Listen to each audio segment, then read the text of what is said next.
O para sa mga napapaibig sa Champurrado. Yung Champurrado na pang Tagaytay o mamahalin na hotel ang datingan. Hindi mo na kailangan lumayo dahil yan ay sa Lipa laang. Kung di ka naman taga Lipa ay may sarap rin na rin na pandayo. Ang maganda pa na rin available yan all day kasama ng iba pa nilang pang-almusal. Kaya pwede kayo mag-breakfast date ng 1:00 ng hapon o kahit pa 9:00 ng gabi. Basta mapaibig laang. Kita nyo gayang champuradong yan, nasa palayok pa Garne yung mga dinarayo na champurado sa Tagaytay kita nyo ga. Ay, sa pagka-creamy kapit sa pangsandok. Pero mamaya yan, ari ang ating pinaka parang dessert na rin sa pagsasaluhan namin ni Aisha. Ari ang order ko sadya.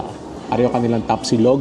Kaya ako in-order to kasi nung huling kumain kami din ng almusal, sa akin ibang host, aray yung kay Aisha. Sarap na sarap siya din. Di ako napaibig naman. Aray yung kay Aisha, titimusan ko rin yung bacon.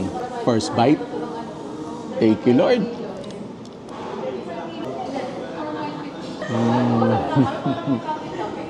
Ang sarap nga. Yung ang tender ng tapa. Konting salty, konting sweet. Ang ganda ng pagkakasama ng flavors na yun.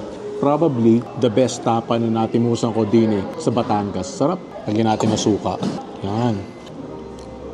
Nung nalagyan na suka, lalo na. Ang dami namang serving. Kita nyo, dalawa pa yung itlog. May mga garnish pa na pickled onion, saka pickled radish. Flavor bomb right there. Try din natin tong bacon. Kita nyo naman, ready ni fry.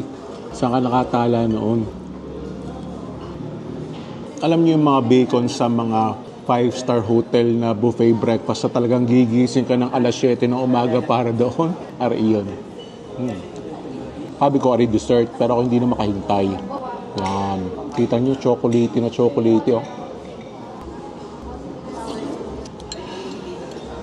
Grabe yung pagka-chocolate nyo. Napaka-generous sa chocolate. Hindi siya yung basta-basta tabliya lang Alam mo na high quality chocolate yung ginamit. Tapos, yung chocolate niya, a little bitter. Tapos, ang ganda ng pagkakaluto nung pinaka-champurrado talaga. Tapos, may pagka-milky na siya ng konti.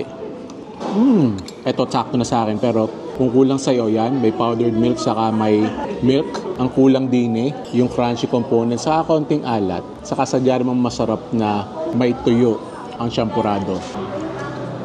Yung champurado na to, again, probably the best I've tried din sa Batangas. May laban na rin sa mga champurado sa Tagaytay, saka sa mga mamahaling hotel. Ang maganda din available all day mga breakfast na to. Kung mapaibig ka ng breakfast, tulad namin ngayon, 1:00 ng tanghali o 9:00 ng gabi, try nyo ring breakfast meals din sa Lucky Bird. Aisha, tikme kung napapaibig!